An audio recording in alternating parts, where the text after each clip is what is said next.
Bismillahirrahmanirrahim. Assalamualaikum warahmatullahi wabarakatuh dan selamat petang semua. So, minggu lepas kita ada discuss beberapa soalan yang tak sempat pun saya bincangkan. Saya cuma bagi final answer je kan. So, boleh screenshot. Ini untuk soalan, dia tanya nilai P supaya P invertible. Invertible ni maksudnya dia ada inverse lah. Bila ada inverse, determinant not equal 0. So, bila awak tengok dekat pen yang warna merah tu, apa yang saya buat, saya cuma fakturkan P sahaja. And then dapatlah dua jawapan seperti itu. So boleh screenshot. Soalan 5 boleh screenshot juga. Ni pun sama, dia tanya nilai P. So sebab dia cakap P adalah integer, maka kita ambil yang nombor bulat lah. Definition integer adalah nombor bulat. So that's why jawapan dia P sama dengan 1. Okay. Dan screenshot. Kemudian soalan 6. So dekat sini di soalan B tu ada dua permintaan lah. 3. Cari determinant A, kemudian cari determinant A transpose, kemudian deduce diorang punya relationship. So deduce relationship tu guna pen biru yang dekat bawah tu lah. So relationship diorang adalah determinant mereka adalah sama. In case awak try soalan tutorial, sebab hari tu masa nak UPS kan saya bagi skema jawapan tutorial kan. Untuk chapter metrik ni saya tak buat sebab saya hanyalah manusia biasa yang tak suka buat matrices. So saya tak buat pun tutorial ni. So takkan ada skema jawapan untuk chapter matrices . So apa yang awak screenshot itulah yang awak dapat. Okay, so now kita masuk kepada inverse of matrices. So sepatutnya saya sudah bagi link macam mana kita nak cari inverse. Kalau awak dah tengok, awak akan dapati benda tu mudah saja, tapi jalan kerjanya sedikit panjang lah. Terutamanya dekat method yang pertama, iaitu cari inverse guna adjoint method. So ada dua method nak cari inverse of matrix ni. So tadi pula. Sebelum ni saya dah cakap, untuk dapatkan inverse of matrix, syarat pertama dia mesti non-singular ataupun invertible. Maksudnya dia mesti determinant tak boleh sama dengan kosong. Tu syarat dia. Okay. So sekarang di sini method yang pertama, adjoint method, formula dia adalah, so let's say kita ada matrix A, so kita nak A inverse. So formula dia adalah 1 over determinant matrix tersebut kita akan darabkan dengan adjoint matrix. ADJ tu adalah short form untuk adjoint matrix. So tu notation dia. So saya belum nak mention yang adjoint matrix tu, saya cuma nak mention dekat bahagian bawah sini, determinant. So sebab tu tadi kita cakap nak cari inverse, determinant tak boleh sama dengan kosong. So what happen if determinant kosong? Kita ada pecahan 1/0 kan? Kalau awak tekan kalkulator 1/0, dia adalah maths error. Maksudnya ini adalah undefined lah kan kalau determinant kosong. Sebab tu inverse tak wujud kalau determinant kosong. So sekarang dah nampak kenapa dia mesti ada nombor, tak boleh kosong. So kita akan explore dulu method yang pertama, adjoint method. Okay, method pertama.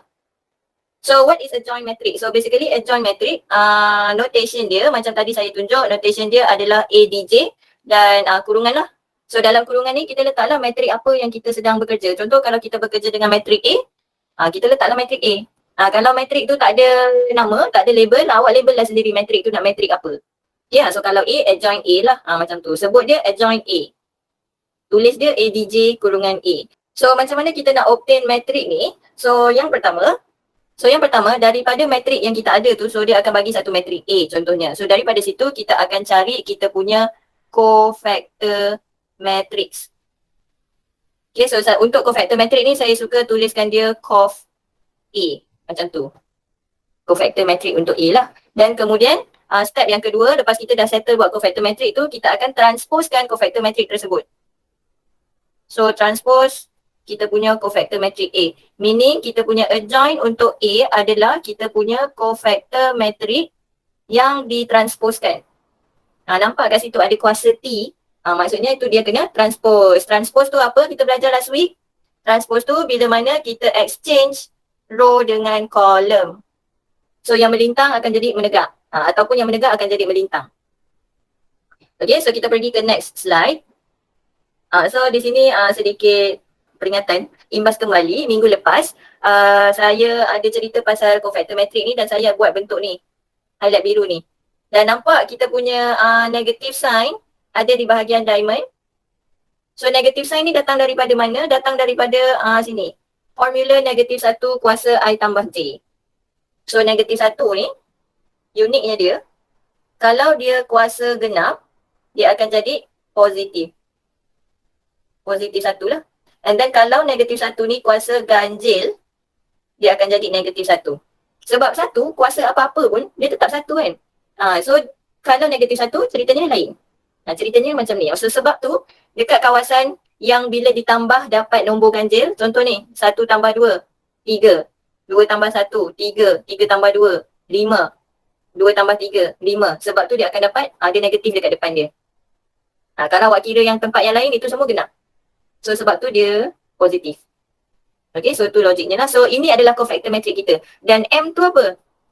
M tu adalah kita punya minor. Minor tu saya cakap apa minggu lepas? Kita punya mini determinant. Determinant ni dia punya notation bentuk bracket apa? Bracket bentuk modulus. Dan hasilnya dapat apa? Hasilnya dapat nombor bulat pula. Nombor, tak kisah nombor-nombor apa, pecahan ke, positif ke, negatif ke, kosong ke, dia boleh. Okay, yang penting hasil dia adalah seketul nombor. So dalam dia kita akan isikan nombor lah ni dalam modulus tu. So kita kena potong mengikut row dan kolom yang di tempatnya. Okay, so kita tengok contoh di slide yang sebelah. So ini adalah soalan saya sendiri. Diberi matrik P, kemudian dia suruh cari adjoint of P. So step yang pertama kita akan cari kita punya cofactor matrik. So ini huruf P kan. So kita akan cari cof untuk P. So saya akan buat satu bracket besar. So sebab ini adalah 3x3 punya matrik. So kita akan ada berapa entry dekat dalam? 9. So kita akan ada 9M mini determinants kita. So nampak tak saya buat modulus? Kita buat 9 modulus. Nanti saya letak highlight. Nanti awak nampak dia punya beza dia lah. Okay. Nampak macam batang-batang tak apa-apa kan? Okay, saya letak beza warna so that awak boleh nampak perbezaan.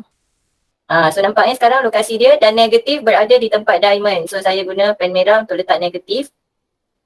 So yang positif saya tak letak lah. Positif dia stay macam tu je lah kan. Okay, so now kita nak isi kan. So kita isi di tempat yang pertama ni contohnya M11. Meaning dia dekat row 1 dengan kolom 1 kita akan potong. Row 1, kolom 1. So apa yang tinggal? 10, 5, 3, 3. So kita isi lah dalam tu. 10, 5, 3, 3. Kemudian saya nak isi yang tengah ni. M row 1, kolom 2. Itu lokasi dia kat situ kan. So saya akan potong row 1 dan juga kolom 2. Row 1, kolom 2. Potong dekat matrik P tu. So apa yang tinggal? 2, 5, 1, 3. Masukkan dalam tu. So 2, 5, 1, 3. So yang dekat hujung sebelah sana, kita akan potong kolom 3. So tinggal 2, 10, 1, 3. 2, 10, 1, 3. Masukkan je. Dia macam main puzzle benda ni. So now kita nak buat row yang kedua pula. Saya akan potong row 2. Saya nak isi kolom pertama. So saya potong kolom 1. So ada 2, 2, 3, 3. Kemudian saya nak isi yang tengah. So saya potong kolom yang tengah. So ada 1, 2, 1, 3. And then saya potong yang hujung. Saya ada 1, 2, 1, 3. Okay, so saya isikan yang selebihnya. So kita ada dekat sini 2, 2, 10, 5. Kemudian 1, 2, 2, 5. 1, 2, 2, 10.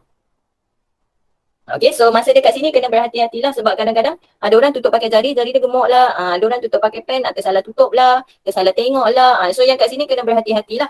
Pen biru, pen biru. So now kita kira dekat dalam ni kita ada 9 tempat kan. So saya buat 9 tempat.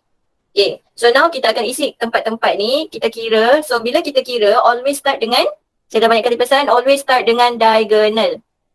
Okay, saya guna diagonal highlight orange. Always start kira dengan diagonal.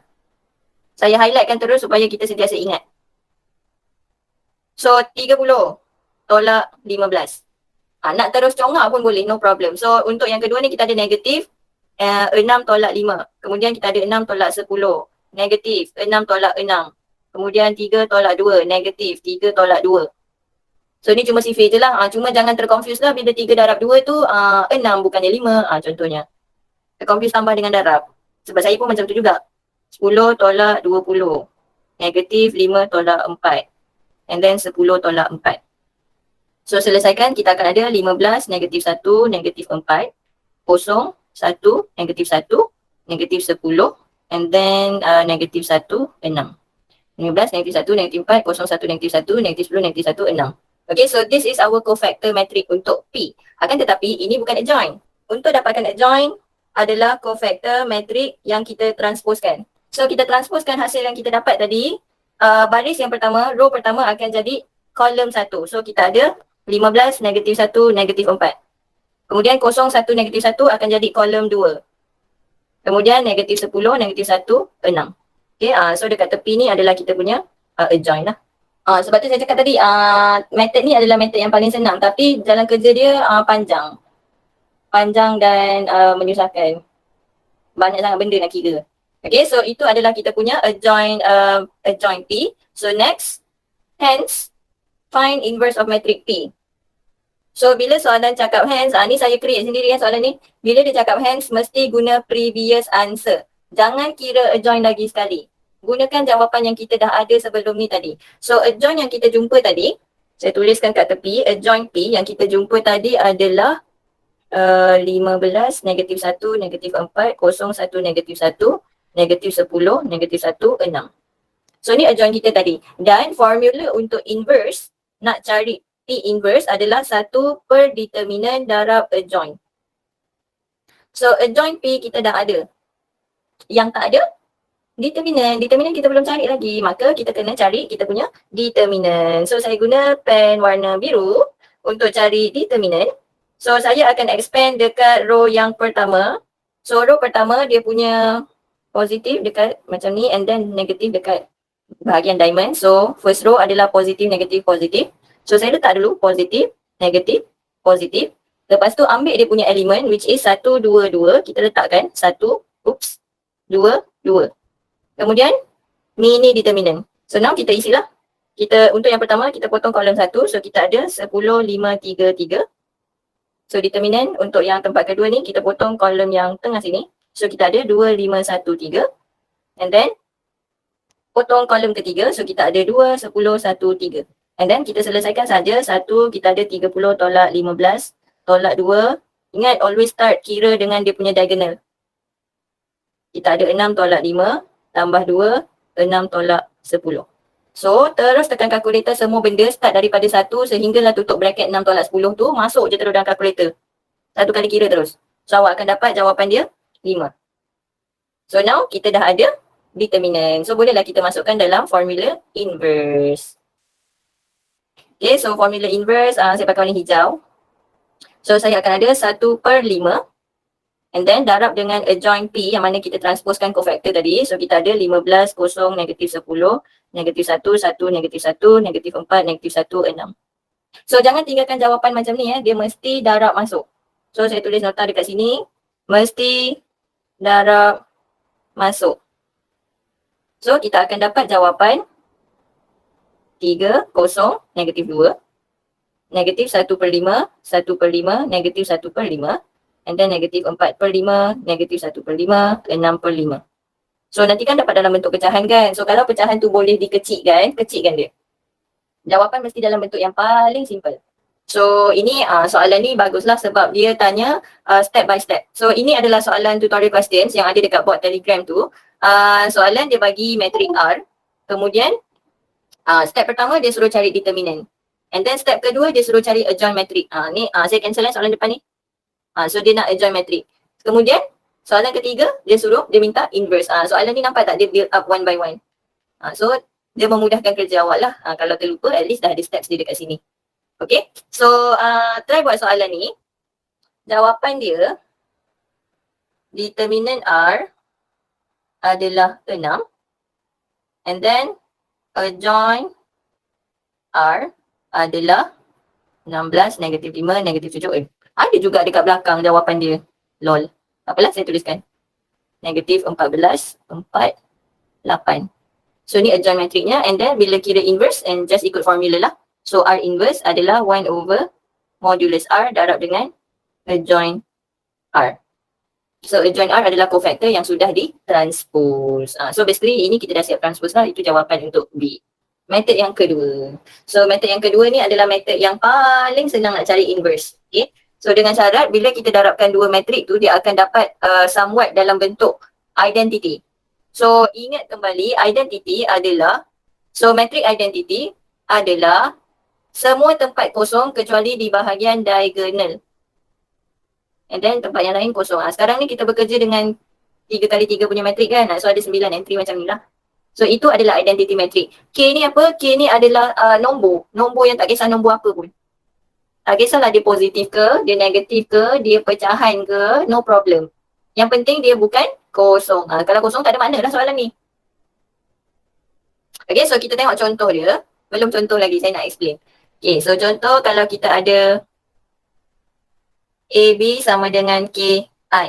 So, macam mana kita nak tahu apa benda yang kita nak darabkan? Contoh kalau saya nak A inverse. Apa kita nak manipulate dekat soalan ni? Kalau soalan minta B inverse, nak manipulate apa pula dekat soalan ni? Itu yang kita nak bincangkan di slide yang ini. Okay. Saya highlightkan dia punya tajuk dia. So, dekat sini contoh soalan nak A inverse. So, kalau soalan nak A inverse, kita akan multiply A inverse dekat equation AB sama dengan KI ni. Tapi, lokasi nak letak A inverse ni pun penting juga. Sebab apa? Kita semua tahu, kita dah buat minggu lepas, AB tak sama pun dengan BA. So, contoh kita ada AB kan? Kita nak letak A inverse kan? Letak A inverse sebelah kiri takkan sama result kalau kita letak A inverse dekat sebelah kanan macam ni. Tak akan sama. So sebab tu saya cakap tadi lokasi nak letak A inverse ni pun penting. So sebab kita nak jadikan mereka ni adalah I, satu benda awak kena tahu, saya tulis pakai pen merah. Metrik, bila dia darab dengan dia punya inverse, dia akan dapat identity. So itu property dia. So now, kita ada AB sama dengan KI. Sebab K ni adalah constant, saya letak dia jauh sikit lah. Okay, so kita akan letak A inverse di sebelah kiri dan kanan simultaneously di tempat yang ada A lah. So kalau A ni dekat sebelah kiri, so kita letak A inverse dekat sebelah dia. Okay, now dekat left hand side ni A inverse tu kita letak lokasi sebelah kiri kan. So dekat sini, dekat I ni kita akan letak di sebelah kiri juga. Jangan letak sebelah kanan. Macam tu. K tu constant, sebab tu saya letak dia jauh sikit. Constant tak kisah dia boleh bergerak-gerak. So now, macam yang saya cakap tadi, A inverse darab A akan dapat identity. So saya tuliskan kat sini identity, so kita darab dengan B. And then kita ada constant K and kita ada A inverse darab dengan identity tadi dekat sebelah kanan. So saya tak kacau apa-apa. So next, metrik, kalau dia darab dengan identity, dia akan dapat diri sendiri. So that's why kita tinggal B sahaja and then di sebelah kanan tinggal A inverse sahaja. Dan disebabkan K tu adalah constant, seketul nombor yang boleh dipindahkan ke mana-mana. So K tu kita pindah bagi sebelah sebab kita nak apa tadi? Kita nak A inverse. So kita akan jadi bahagilah 1 over K darab metrik B. So itu cara dia. So sama juga kalau soalan minta B inverse. So kita akan darablah dengan B inverse.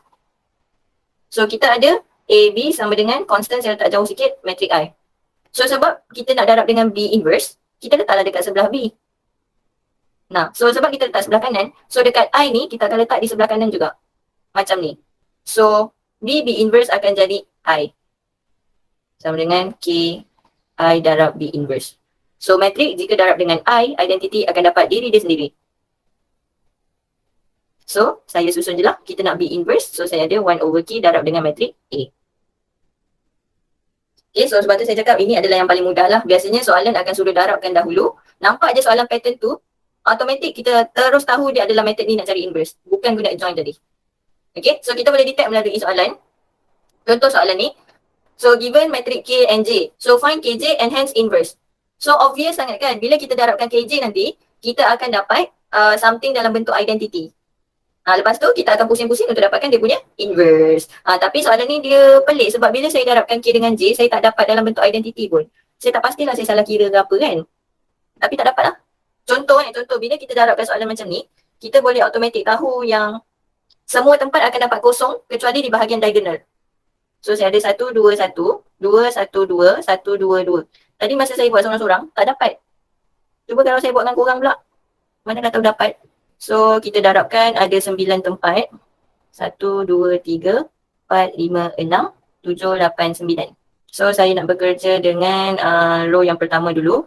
So saya ada 2 tambah 4 tambah 3. And then row yang kolom kedua, row pertama saya ada 2 tambah 10 tambah 1. Betul lah. Dia tak kena. Sebab sepatutnya tadi saya cakap kan, dekat bahagian ni je ada KI tu. Dekat bahagian tengah ni je ada value. di tempat lain sepatutnya dia dapat kosong. So, tengok tempat saya highlight purple ni. Sepatutnya kosong kan? Dekat sini tak kosong. Tak dapat kosong. So, matrik ni salah lah. Orang ni tersalah type ke apa benda ke. Saya pun tak ada dapat pembetulan lagi daripada tuan yang buat tutorial question chapter ini. So, kalau ada pembetulan, saya bagi tahulah. Kalau tak ada pembetulan, kita pergilah ke soalan lain. Okay. So, ini silap sebab dekat highlight purple tu. Sepatutnya bila ditambahkan, dia akan dapat kosong lah. Dia tak boleh dapat nombor. Okay. So, yang logiknya, saya ada tambah soalan. Dalam saya punya slide yang saya bagi tadi, tak ada soalan ni. Ni soalan baru. So, given matrix A and matrix B, ni kalau dia bercerita panjang lah, it is known that AB sama dengan KI, di mana K adalah constant dan I adalah identity matrix. So, cari nilai K. So, ni permintaan pertama, cari K and then hence, bila cakap hence mesti guna jawapan tadilah, iaitu K yang kita dah cari tadi. And deduce A inverse. So, ni pun sama, obvious juga. Kita try darabkan A dengan B. So, kita ada 1, 2, 3, 2, 3, 4, 1, 5, 7. Darab dengan B, 1, 1, negatif 1, negatif 10, 4, 2, 7, negatif 3, negatif 1. So, kita ada 9 tempat. 1, 2, 3, 4, 5, 6, 7, 8, 9. Satu benda saya nak cadangkan dekat korang. Tolong YouTube dan belajar macam mana cara nak multiply matrik guna kalkulator anda. Tolong mahirkan benda tu sebab kita punya soalan exam kan dalam bentuk objektif. So, benda-benda yang saya cakap, okey, dekat sini kan saya bagi tahu akan ada satu markah untuk jalan kerja kan. Sekarang ni kan awak objektif, mana ada jalan kerja? So, nak tak nak awak kena mahirkan diri untuk pakai kalkulator dan manipulate kalkulator tu dengan cara yang betul lah. So, nanti kan takut bila buat laju-laju, tersalah kira pula. So, tolong hati-hati. Tapi kalau awak lebih yakin, macam ni, awak kira sendiri tu, awak lebih yakin dengan cara tu, teruskanlah. So, kita akan cek jawapan guna kalkulator sahaja. One of the method lah. Okay, so saya darabkan. Saya nak buat first row dulu. So, saya ada 1 tolak 20 tambah 21. And then, second kat sini 1 tambah 8 tolak 9. Nampak tak kat sini? 1 tambah 8, 9. 9 tolak 9, kosong. Itu yang kita nak. Ingat tadi kita punya KI. Dekat bahagian diagonal sahaja yang ada nombor. Selain daripada tu, mesti kosong. So, saya guna highlight pink. Kat sini kan kosong. Yang kita kira ni pun kosong. So, kita berada di jalan yang betul lah ni. Okay, saya teruskan kira. So, saya ada negatif 1 tambah 4 tolak 3. Dapat kosong lagi. Betul lah tu. Kita berada di jalan yang benar. So, kita buat pula untuk row yang kedua di sini. Kita darabkan. So, 2 tolak 30 tambah 28. Kosong juga. Kemudian di tengah ni, sepatutnya dapat nombor So, di tengah ni bila kita darabkan, kita ada 2 tambah 3 kali 4, 12 and then tolak 12. 2 kan? Okay, so kemudian kat sini ada negatif 2 tambah 6 tolak 4. Kemudian saya habiskan kerja sekejap, tolak 50 tambah 49. Di sini 1 tambah 20 tolak 21. Kemudian negatif 1 tambah 10 tolak 7. Okay. So di sini, bila kita kira, di bahagian tengah tu, nombor dia sepatutnya sama tau. Dekat bahagian diagonal yang saya highlight warna hijau. Hijau, hijau, hijau. Di bahagian K situ. Nombor dia mesti sama. So, bila kita kira kat sini, kita akan dapat 2 dekat bahagian tengah. Dan di tempat lain, semuanya bila awak kira, mesti dapat kosong. Kalau kira bahagian diagonal je, boleh. Boleh. Sebab kita dah tahu kan soalan ni nak bawa kita pergi ke mana kan. Tapi dekat tengah ni kan, kalau exam bertulis lah, kat tengah ni kan ada jalan kerja. Satu markah. So, nak tak nak kita kenalah tulis, betul tak? Okay, so di sini kalau kita faktorkan 2 tu, kita akan dapat macam ni lah. Faktorkan 2 tu keluar, so kita akan dapat 2i. So dari sini kita dapat nilai K kita adalah 2. Okay, so kita pergi ke soalan hence deduce A inverse. So tadi kita dapat K sama dengan 2 kan, maksudnya bila kita multiply matrik A dan B, kita dapat 2i. So sebab kita nak A inverse, so kita akan multiply dia dengan A inverse. So ingat lokasi ni darab sebelah kiri, ni pun mesti darab sebelah kiri. Mesti sama. Dan jika exam ini bertulis, meaning PST nanti awak masuk kan. Kena buat jalan kerja ni. Walaupun awak dah tahu dah end up akan dapat A inverse sama dengan 1/2 darab B, jalan kerja ni kena tunjuk. So kita ada I darab B sama dengan 2 A inverse I. So kita ada B sama dengan 2 A inverse. So kita ada A inverse sama dengan 1/2 B. So yang saya buat kotak highlight hijau ni, ini mesti tunjuk dalam exam. Mesti tunjuk dalam exam jika exam awak bertulis lah. Okay. Kalau objektif tak payah. So dari sini kita tahu A inverse kita adalah 1/2 darab matrik B1, 1, negatif 1, negatif 10, 4, 2, 7, negatif 3, negatif 1. And then kita darab masuklah, kita ada 1/2, 1/2, negatif 1/2, negatif 5, 2, 1, 7/2, negatif 3/2, negatif 1/2. Okay, so mesti darab masuk, jangan tinggalkan ada nombor kat luar. Sebab saya pernah pergi marking, ketua yang pemeriksa tu minta siapa pelajar yang tak darab masuk nombor kat luar tu ke dalam, jangan bagi markah final. So setiap kali exam memang akan ikut ketua pemeriksa lah. Kalau dia jenis tak kisah, semua boleh dapat markah. Kalau dia jenis strict, tu cerewet sikit lah. Dan biasanya bila marking nanti pensyarah-pensyarah ni akan dikumpulkan dalam satu tempat. So biasanya hotel lah. And then kita marking dari pagi sampai malam, marking je kerja. So satu orang dalam 500 skrip, 500 ke? Tak. 100 lebih je, 200 lah macam tu maksimum. Satu skrip harga dia 6 ke 7 ringgit. Kaya lah sikit sekejap. Okay, so itu sajalah nak cerita, nak share. Saya pergi marking. Okay, so ini caranya bila kita guna method yang kedua ni lah, AB sama dengan KI, dan dia sangatlah senang. Tak ada banyak kerja sangat pun macam kita cari adjoint tadi. Okay, tapi soalan suka sangat susahkan kita buat dia suruh cari dalam adjoint method. So nak tak nak kena pandaikan jugalah. Okay, especially yang saya risau macam mana nak darabkan dua metrik, itu saya risau kalau ada yang tersilap lagi. And then macam mana nak dapatkan cofactor metrik ataupun determinant. Okay, tu pun saya risau juga. So kalau ada masalah dengan benda ni, tolong bagi tahu. So kita boleh buat consultation one to one. Boleh set appointment dengan saya. Kita ada lagi satu lagi subtopik yang saya akan explain pada hari Jumaat ni. Kemudian minggu depan kita free lah. So up to you nak buat untuk buat kelas ataupun tidak. So saya tak kisah nak buat kelas boleh, tak buat kelas pun boleh. So tu kita bincang hari Jumaat nanti. Selepas kita habis belajar 7.4 last topik. Amirul Hamizan, boleh ke darab 5 metrik? Boleh, kita kena buat tu macam tu. 2 metrik, kemudian darabkanlah sikit demi sikit. Jarang paling banyak 3 metrik je dia darabkan. Okay, so dekat sini semua orang tolong dengar. Jangan main handphone, tolong dengar sekejap. So ini adalah PSPM punya topik dalam final exam nanti. So kalau awak tengok dekat sini ada chapter 1, 2, 3, 4, 7, 8. Maksudnya dekat sini topik trigo dengan janjang tak ada kan kat situ. So topik yang dah masuk dekat assignment tak akan masuk dekat exam. Tu dia punya CP lah. Okay, so dekat sini awak dah boleh exclude dah topik janjang dengan topik trigo. Tak payah study dah topik tu, dah habis dah. So awak study topik ini sahaja. So boleh screenshot. Jangan lepas ni tanya saya lagi, madam masuk apalah ni topik PSPM.